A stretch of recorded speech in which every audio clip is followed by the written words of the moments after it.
Welcome to another edition of Northern Heat. My name is Bob Lennon, president of ThermalWood Canada, host for the show. Our special guest today, Ken Macleod. Ken, how are you today? I'm great. Thank you. So, Ken, you're the founder of the New Brunswick Youth Orchestra. You're the past CEO and president, or president CEO, whichever way and direction that goes in. But you're still involved.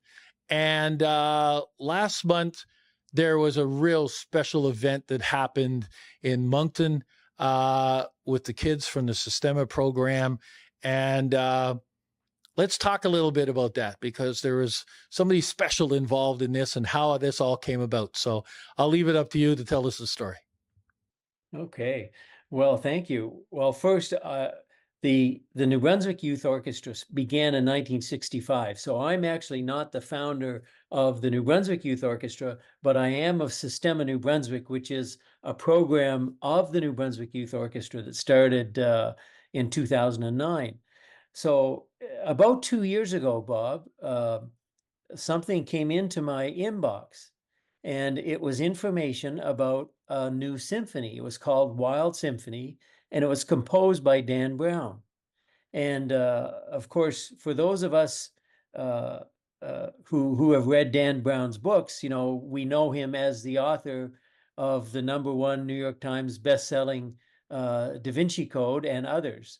And I thought to myself, it can't be the same Dan Brown. And I did a bit of research, and sure enough, it was the same Dan Brown. Dan Brown actually began his career as a musician and a composer, and he was signed by a record label. That career didn't work out for him. But he continued to maintain a great interest in music and in composing music. And as I said, about 2 years ago, he released this new composition called Wild Symphony. And his passion was to get kids and families into halls to hear live orchestra music. And I thought to myself, what could be a better fit for Sistema New Brunswick? And that's how it started. Well, it's pretty amazing. I had the opportunity to be there for the performance in Moncton, and it was absolutely incredible. And you got to be proud of yourself, Ken, for being able to have pulled that off, because you said he missed. It didn't work out as his first career, but he went ahead and sold quite a few million books and movies and a bunch of other things around that, and then decided to go back to his roots again. But the roots were just, it's hard to explain if you weren't there. Yeah, it really was magical. When we started down this road, we really had two goals. And one of them was to inspire our kids, to just achieve their full potential, to higher levels of learning, to excellence, to be the best that they could. And having someone here like Dan Brown, who's known all over the world, and also an actual living composer on the stage with them as they perform his music, well, we felt that would help inspire our kids and lift them to even higher levels of learning and performance. Yeah. And of course, I think you're going to show some clips of the music, and people will see that we were very successful on that one. The kids performed so well. Well, you talk about kids, and that's what they are. Like they're some of them aren't even young adults here. They're kids, because the average age, and you had 100 kids, there might have been more on stage, but the average age was 12.5 or 12.6 years old. Like, it's just absolutely incredible, and they're playing at an orchestral level. Like, was the Exactly. Yeah, it's unheard of.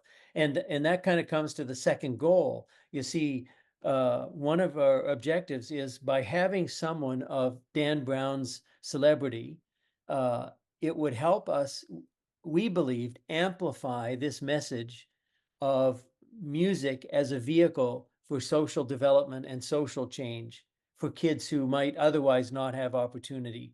And so we did something quite unique, Bob, that no one in the world has done. Wild Symphony has been performed by professional symphony orchestras around the world. So the Chicago Symphony, the Toronto Symphony, the Calgary Philharmonic, and the list goes on and on.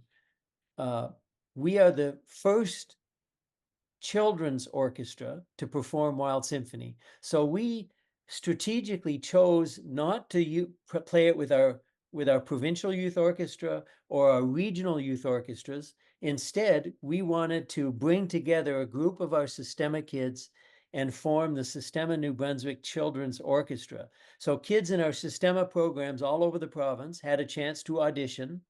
And the only requirement was they had to be 14 years of age or younger. And so, as you said, we had 110 kids. They ranged in age from 9 to 14. And we were the first orchestra to play Wild Symphony, first children's orchestra to play Wild Symphony in the world.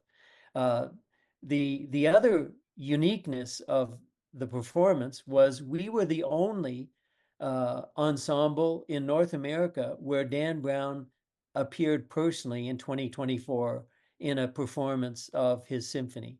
So it's pretty special, on a whole number of fronts, and really help draw attention, to just the talent, the capacity of our young people to achieve at the highest levels if we only can provide opportunity. And that was on display for everybody to see. Yeah, no, absolutely right. So in that, like you said, this is the one and only performance that was done with Dan Brown present, and actually him reading his book as he was going through, and then getting the kids to play in behind.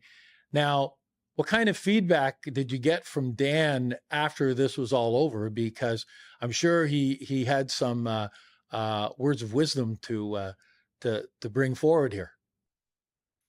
Well, it was pretty heartwarming, really. And for our whole team that's invested so much in providing opportunity for kids through music in the orchestra, it meant a lot to get the feedback that we did. Um, uh, I remember he actually shared with us the story of the first moments when he walked into the auditorium where we are going to be playing rehearsing the music with him. And out in the lobby, the Wild Symphony music was being played on the loudspeakers. And he said his first thought was, well, isn't that nice? They're playing the music track that we recorded with the Zagreb Professional Orchestra in Croatia. Isn't that nice? They're playing that on the speakers. But it And then, wasn't. of course, he opened the door, and it wasn't the original track of the recording. It was our children's orchestra on the stage performing the music. And he was just absolutely flabbergasted, overwhelmed by the level of achievement, the excellence of the performance. And the second thing that stood out to him, interestingly, Bob, is the stage and the setting and everything that went into to the performance of Wild Symphony. One of the things that our team decided at the very beginning is that this would be more than a concert; it would be a show. And so we hired a producer. We invested in props and lighting and sound and other technical support. So it was a really, wonderful, engaging visual experience as well. And he saw this on the stage. He said, "Wow!" Like he didn't expect to see that. And so he told us that this was um, the best expression of a Wild Symphony performance to date, and that actually seeing what we did gave them ideas about how they can elevate and amplify and create greater impact with other Wild Symphony performances around the world. So pretty high praise from Dan Brown and his team, and we were really grateful for that. So for somebody that hasn't gone anyplace else, came to New Brunswick to do it with the kids from our province, and if I remember right, at one of our conversations since that show, you said that Dan Brown wanted to come back. That's right. So he's left the door open to coming. He said he's made it clear he'd like to come back to New Brunswick, and he said basically, his goals and ours align so well, and he said, why, let's go back to New Brunswick.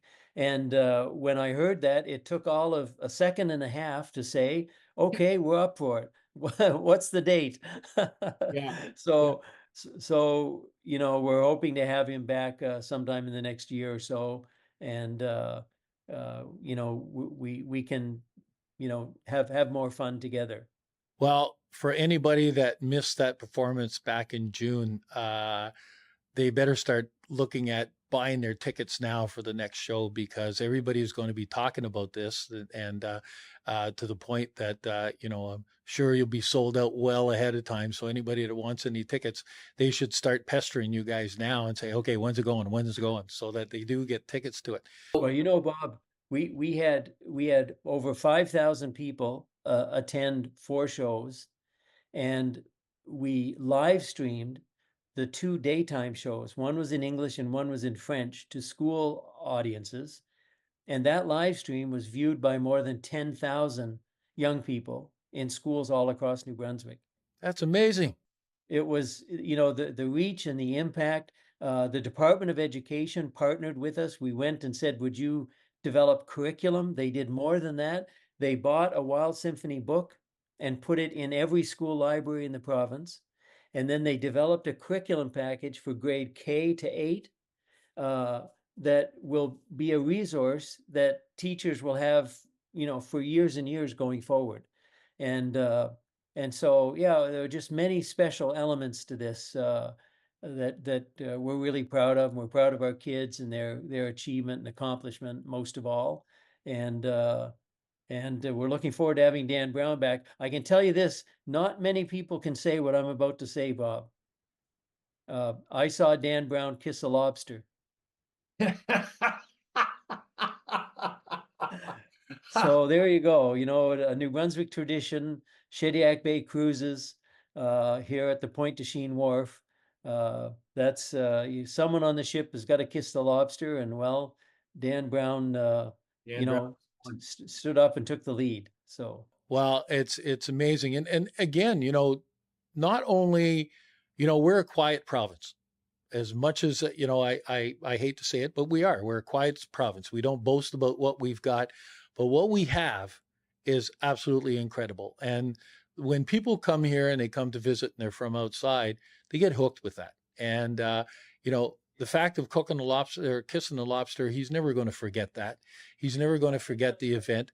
And he's just like us. He just got lucky and became famous along the way. But they still have all kinds of values that they love, and we were able to tick those things off the box. So that's excellent. And my hat's off to you and to the team that were able to pull this off, because you didn't have much time to do it. You still only had it was a period of 2 years, but still a lot of work to do inside that, along with everything else that was going on, and the day-to-day life that you still have to go. So my hat's off to you. yeah, it was a tremendous team of people, all in this together, believing in our mission and our purpose. And yeah, it was a really wonderful collective effort.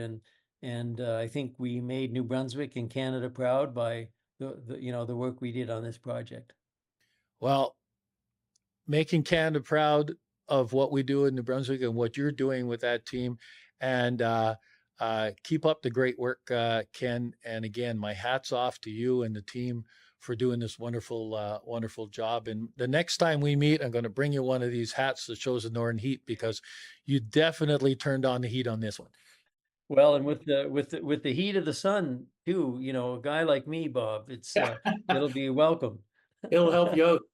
So, any closing remarks, Ken? Well, I guess our mission is about kids, their talent and their capacity, and our biggest hope was that we would help inspire those kids and and once again demonstrate that if we just provide opportunity for our kids, they can shine at the highest levels. From the quiet corner in Canada of New Brunswick, we can compete on any stage anywhere in the world, and so I think that's something that all New Brunswickers can be proud of. Well, hopefully the next time Dan comes to town, that there might be some representation from the Chaleur region in that pile. It wasn't going to happen this year; they just started, and still with kids that have just started, it is totally impressive on what they've been able to learn in a short period of time. Yeah. So, again, thank you very much, Ken. Thank you. And there we have it, another edition of Northern Heat for this week, the place you come to listen to the stories that haven't been discovered yet.